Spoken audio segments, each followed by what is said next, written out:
the button and get started in 3, 2, 1, go. Right, so we do see that BratOK is going to be yellow Terran at 6 o'clock. His opponent is going to be WhiteRa as the red Protoss. We are once again in the winners matches for the group stages of the Root War Zone.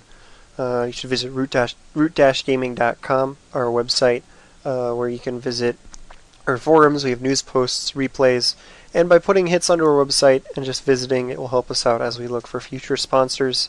Of course, DreamHost, the ones who are putting up the prize for this tournament, have been absolutely wonderful so far with the website and the hosting that they provide us. So you should support them at dreamhost.com. They've just been absolutely wonderful. Like Katz keeps saying, they're one of the only companies that's supporting gaming at the moment. So if you do need any sorts of web hosting in the future, look into them at dreamhost.com. Someone asked if Railkun is in Root. Railkun is a member of Root, by the way. He's not a player, but he's a member and valuable at that. So, just making sure people know. Thank you, Katz. No problem, boy. So we see, BratOK building away from his ramp. Would expect to see at least a 2 racks opening, as the multiple barracks are very standard versus Protoss at the moment. An all-new world no one ever thought that's a commercial of the stream. Okay, go. Okay, of course, with these cross positions, he could be able to go for something like a 1 racks expand, as WhiteRa might be able to as well. So we'll have to see how this plays out. But, I'm just really curious how this is going to wind up working out, because WhiteRa is one of those players who's very, very strong. And as you learned, he's capable of just randomly all-inning you when you're not expecting it. So he's a tough player to face, and we'll have to see how BratOK reacts to this. Oh, second gas. I really like unpredictable players. Just because it makes them that much stronger in tournaments and such, because you never know what to expect. You can't just face WhiteRa expecting him to go for a straight up game, because he might just do something off. It's there's a lot of factors like this that come into play. Even you feel more comfortable playing a player that you know what he's doing, and for example, playing my teammates in tournaments, although they're like amazing players, I'm like not as nervous because I kind of know what to expect. So it's surprising players like WhiteRa that can usually shock people at tournaments like this. So we shall see how the game develops. Yeah, so we do have a Reaper out for BratOK. He's going to use this for scouting. He's going to be able to hit both these watchtowers, check things out.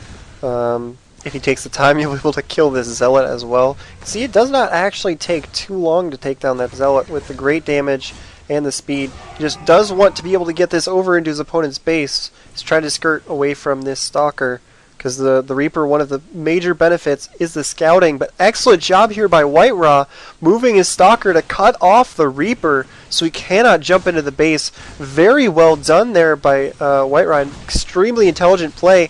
And he is able to bait the Reaper off the cliff while BratOK is doing other things in his base. So this Reaper, he did get one Zealot, but that's not what he wanted. He wanted to be able to get up into WhiteRa's base and see exactly what's going on.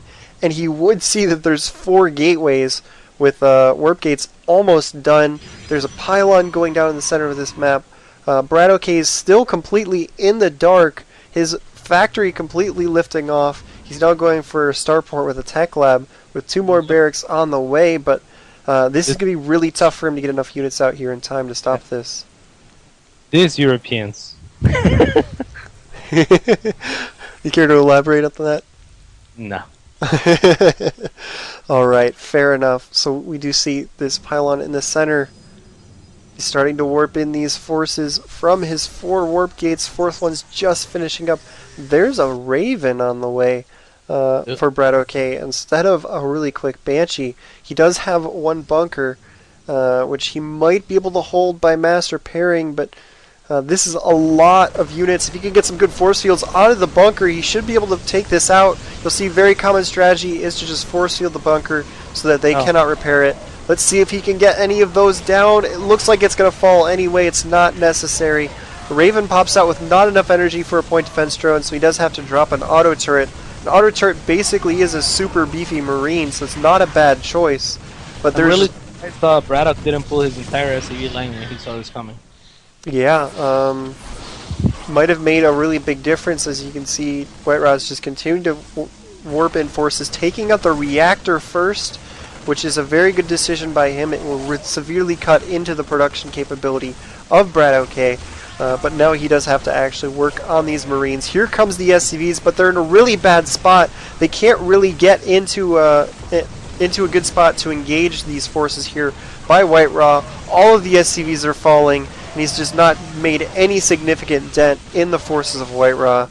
Like we were saying, WhiteRa fully capable of just pulling out a random 4-gate. Right now, because he's not leaving. There we go. Na eto mozgovtože momongo nano. So WhiteRa does take out BratOK with a very aggressive 4-8, catches him completely off guard with that amazing job denying that Reaper scouting with that Stalker. That was very crucial, because if that Reaper had got in there and seen what was coming, he definitely would have been able a little bit more prepared, possibly had some more bunkers up. It would have been a completely different game. But WhiteRa does win that in pretty spectacular fashion. Yeah.